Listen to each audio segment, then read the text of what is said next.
10 jioni saa za Afrika Mashariki, ni ukaribishe kwa takriban dakika 60 za habari zetu za mbiu ya KTN. Jina langu ni Sam Amani.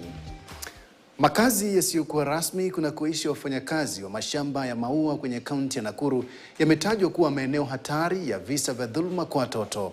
Kulingana na data ya idara ya watoto kwenye kaunti ya Nakuru, zaidi ya visa 9,000 vimeripotiwa kwenye maeneo bunge yote 11. Shirika la KNOT limeanzisha pia mpango wa Tetea unaolenga ukabili visa hivyo. Mpango huo unafadhiliwa na Umoja wa Ulaya EU. Afisa wa watoto kaunti Alice Wanyonyi anasema visa vingi vinaripotiwa kwenye makazi yasiyokuwa rasmi, hivyo kuibua wasiwasi wa usalama wa watoto ambao wazazi wao wanategemea kazi katika sekta ya maua.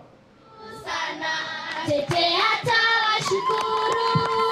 Magonjwa tutapata, tutajilinda kimwili. Elimu izingatiwe, haki ya sisi watoto. Kupitia kwa huu kushirikiana na wana community na kuidentify hizi hotspots, tumekuwa tukikuwa na mjadala wa community members kwa muda wa wiki 15. So wale wana community wamekuwa wakijadiliana kupitia topics ambazo zinahusu sexual violence, zinahusu child marriage na zinahusu pia teenage pregnancies. Unapata siku hii pengine ni mtoto amedefailiwa, ukikakaa kidogo unapata pia pengine kuna mama amechapwa, wengine wameuliwa, wengine wamefanywa mambo ingine huko nje. So ni masuala ambayo imekuwa ikitokelezea kila wakati na namba inaendelea kukua kubwa, hasa kwa mambo ya violence against children.